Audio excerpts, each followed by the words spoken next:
Cat Kong. Written and directed by Dav Pilkey. Cat Kong.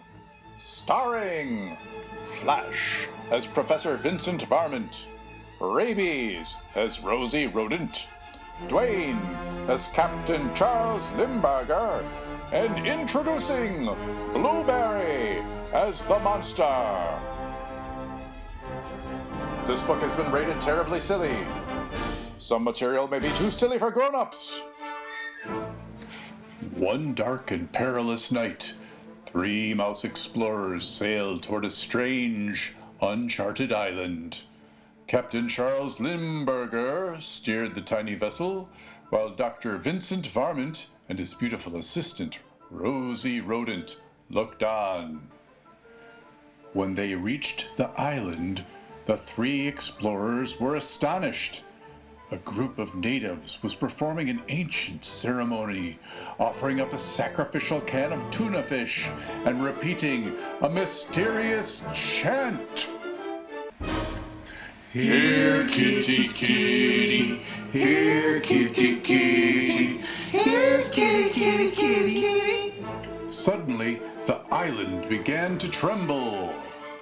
Crashing through the thick forest came the most frightening creature ever known to mousekind. The mighty Cat Kong. Meowing and hissing ferociously, the colossal cat took 3 giant kitty steps.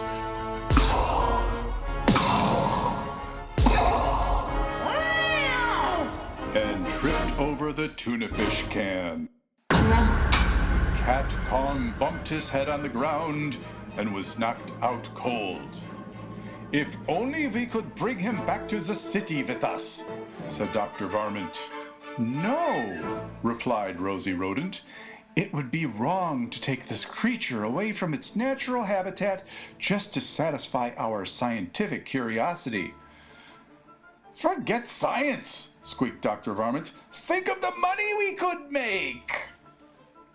So the 3 explorers wrapped Cat Kong in a giant burlap bag and tied him tightly to the ship. As they sailed back to the great city of Mouseopolis, they took special care not to let the cat out of the bag. Several days later, in downtown Mouseopolis, Dr. Varmint unveiled his discovery to a sold-out crowd. "Ladies and gentlemice," he squeaked, "I give you Cat Kong, the 9-lived wonder of the world." The audience cheered. Cat Kong, however, was not amused. The towering tomcat hissed and meowed wildly. "Do not be afraid," Dr. Varmint told the crowd. "There is no way this creature can escape. I repeat, there is no way this creature can escape."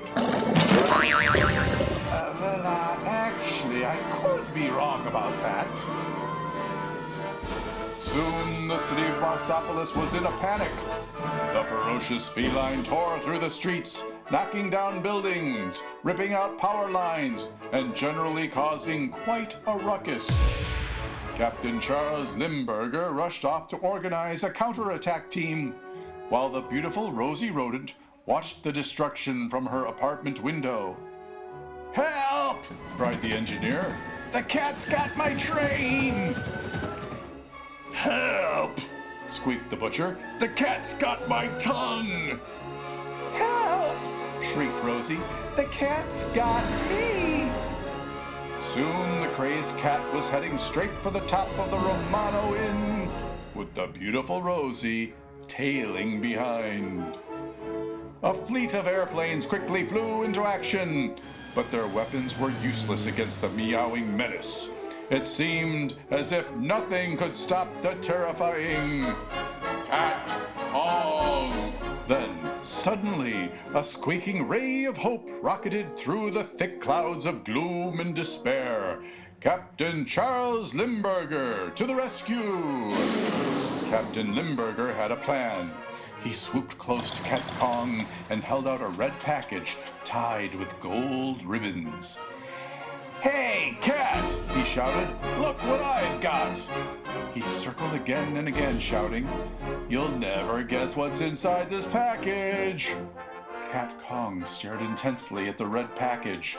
With each passing second, the colossal kitty's interest grew and grew.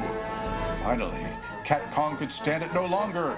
He had to find out what was inside that package. With one swift paw, the puzzled pussycat reached out for the red package and lost his balance.